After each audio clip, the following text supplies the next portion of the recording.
Hey guys, welcome back to the Linux Essentials for Hackers series. In this video, we're going to be talking about file ownership, which is a fairly simple topic to understand.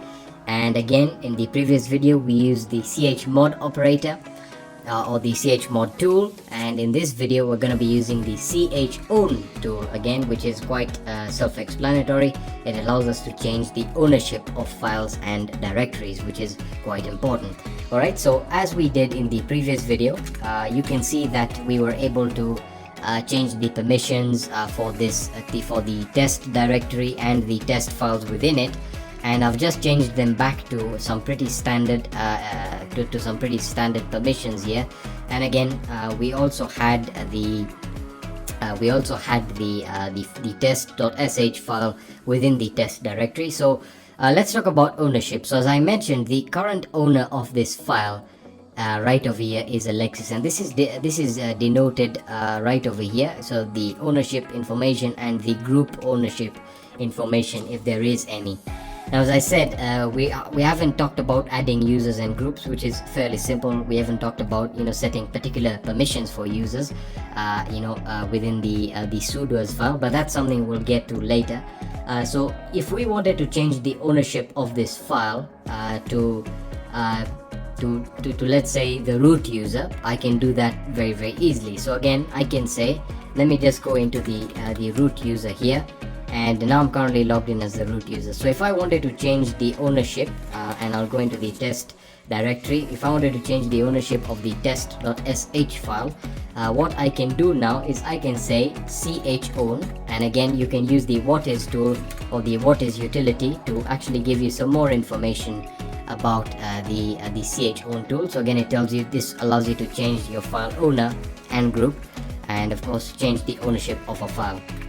Alright, so now if I wanted to change the ownership of the test.sh file from Alexis to the root user, I can do this very easily.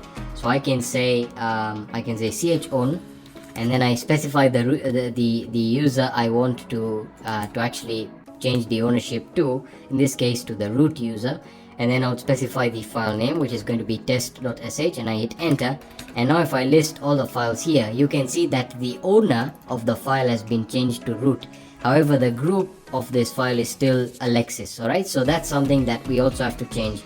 To change the group owner here, it's very simple. We use the change group command, which again is denoted by change grp. So chgrp, and again we can use the whatis tool, change grp, hit enter, and this allows you to change group ownership. So let's say we want to change the group ownership to root as well, or to the root group.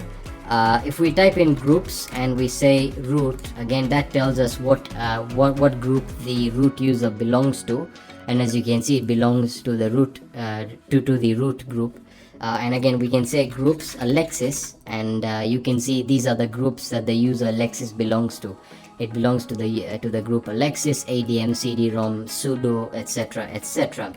Alright, so let's say I wanted to change the group of this file. So change group, and then I say change it to the group root, and I want you to change the file test.sh. And now if we list the permissions here, or the ownership, sorry, we can see now that the owner of the file is the root user, and the group ownership of this file belongs to the